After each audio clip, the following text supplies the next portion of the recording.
एक बार की बात है। विंध्याचल की पहाड़ियों के पास एक छोटा सा गांव था। वहाँ एक बूढ़ा किसान रहता था जिसके खेत में सबसे लाल और रसीले तरबूज उगते थे। लेकिन उस खेत के बारे में कुछ अजीब बात मशहूर थी।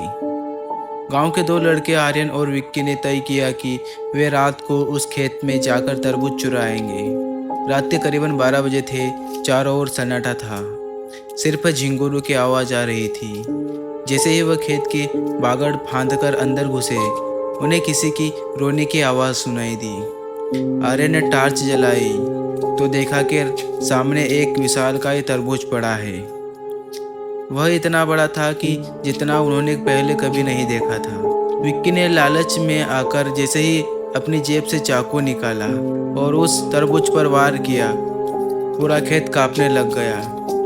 तरबूज के लाल रस नहीं बल्कि गाढ़ा खून निकल रहा था। अचानक उस तरबूज के बीचों बीच एक बड़ी सी सफ़ेद आंख खुल गई।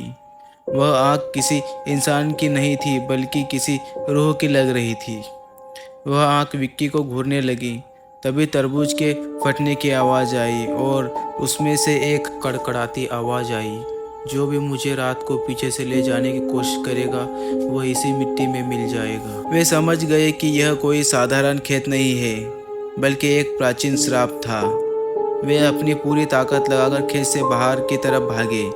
जैसे ही उन्होंने खेत की सीमा पार की, समय का चक्र रुक गया। अगली सुबह जब गांव वाले पहुंचे तो खेत बिल्कुल खाली था। ना वहाँ कोई बूढ़ा किसान था, ना कोई तरबूज।